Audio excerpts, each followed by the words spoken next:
when you're looking at a condition that has a relatively low incidence, and then you start asking the question, did such and such, is that related to this other factor?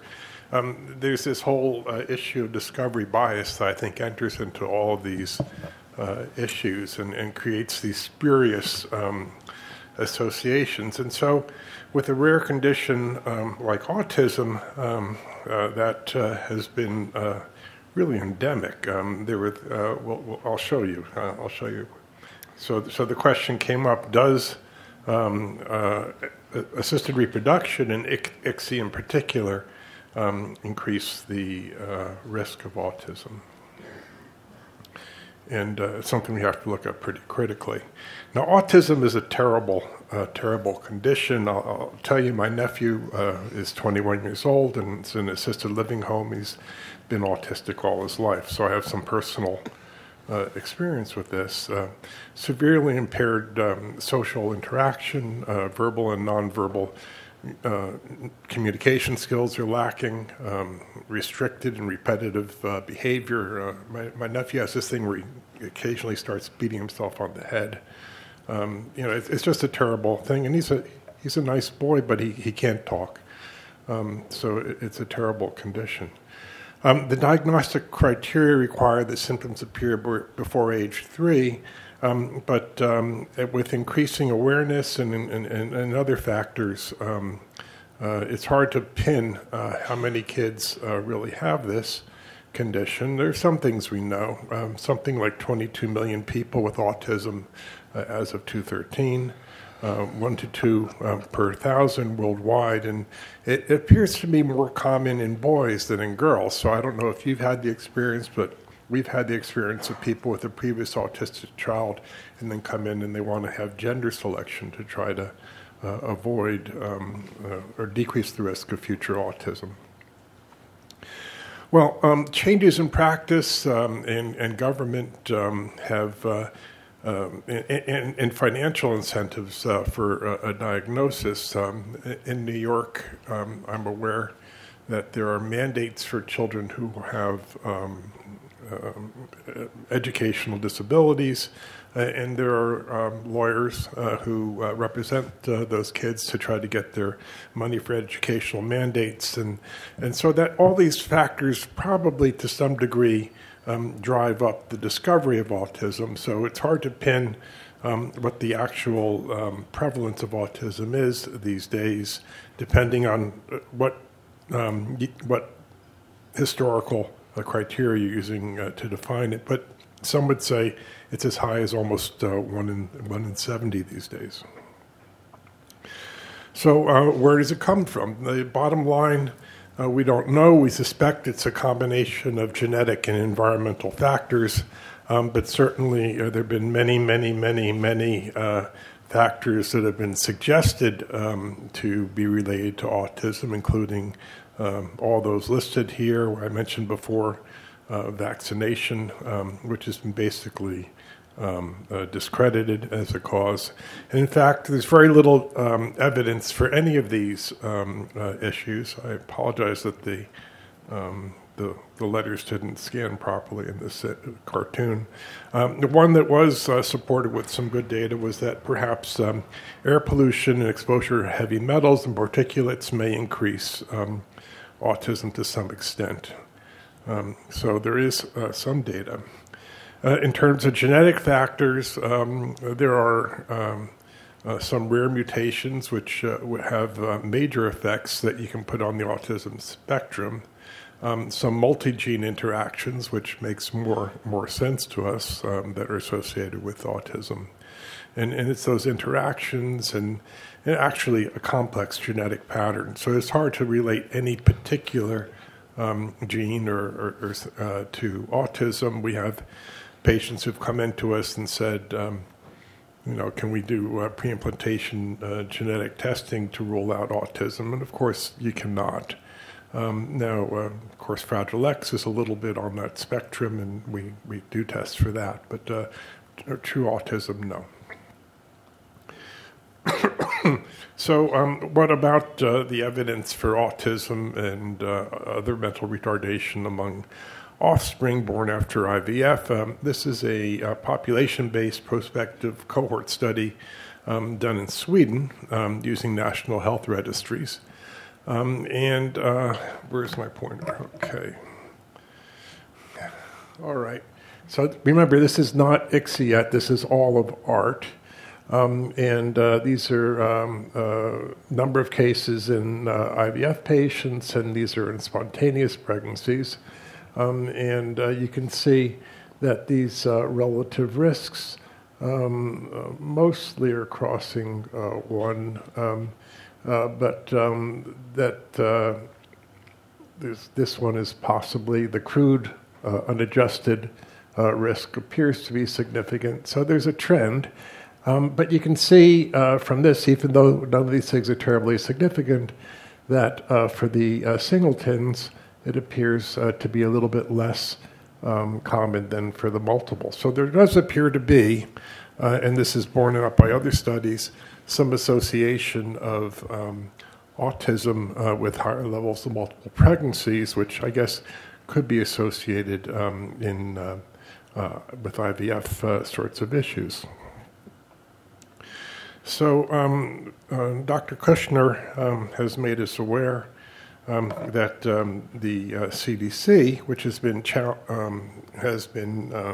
given the responsibility of chronicling and monitoring our art success here in the United States, given that responsibility by law, has kind of gone a little bit beyond their mandate and began looking at that data and analyzing it. And so this comes also again from Dimitri Kissin's group, and they looked at the association of art with infertility with autism in art-conceived children. They looked at a variety of factors. Now, they limited this study to caseload in California between 1997 and 2011, about 42,000 cases that were reviewed.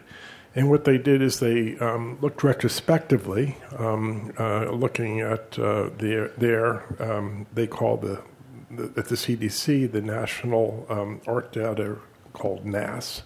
They looked at data from 1996 to 2006 just for the state of California. And they linked that to birth certificate data over the same time and to California Registry for Autism. So that's how they assembled the data. And in fact, after they did that, they did find an increased relative risk of children with autism who had been were in those cases where there was male factor and where they'd been exposed to ICSI during treatment.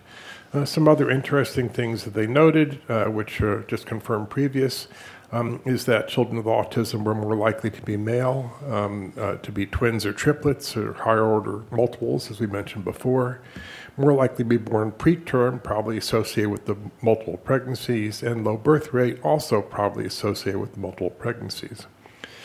Parents of autistic children were older, and mothers of autistic children were more likely to have been nulliparous, to undergo cesarean delivery, and had less tubal factor, unexplained infertility, and the couples had more male factor. Well, what they noted is that over the years that they were studying it, from 1996 to 2006, there actually had been a marked increase in ICSI use in their population, up to an 82% increase, from 33% in 96 to 60% in 2006, which represented an 82% increase. They also noted, as you can see in this slide, that there was an increased incidence of autism diagnosis among people with multiple pregnancy relative to singleton pregnancy.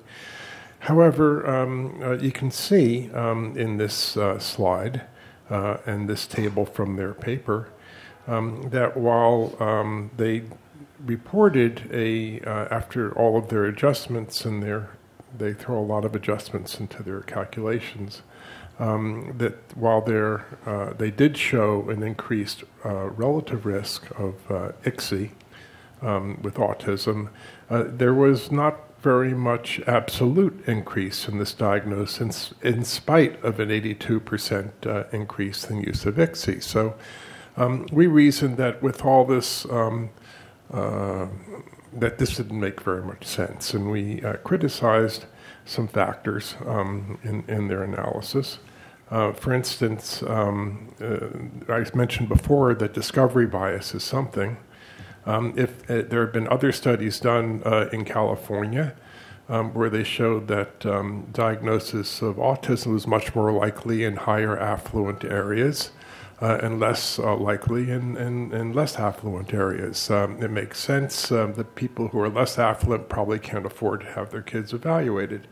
And so it's probably a bias in terms of diagnosis. Now, I think that these kinds of biases are very, very, very difficult to control for, but we wrote a letter criticizing these various biases to the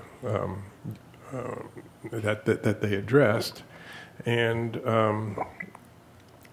they responded to our letter saying that, well, it's true that there's 82% use of ICSI, and that would tend to cause a increase in 14.4% of autism among singletons, but actually the increase in prevalence would only go up from 0.9 to 1.03% in terms of when you take into account that autism is a relatively rare disease. So what they were writing this paper about was a potential and undocumented an undocumentable increase of 0.4% in autism.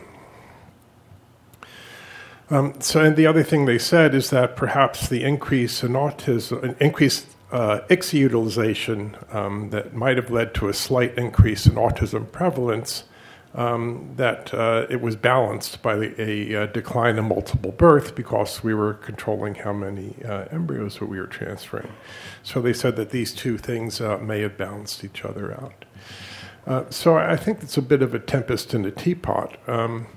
At the bottom line, the use of ICSI may have been associated with a significant increased relative risk of autism, but at best a very slight increase in the absolute risk of autism. And I think that given that these were retrospective studies, using registry data, it's very hard to know whether there's an actual association or not. So I don't know about you, but I have not included risks of autism among my conversations with patients considering ICSI. I think that overall the benefit of increased chance of pregnancy is outweighed by any small, very small risk of this kind of problem.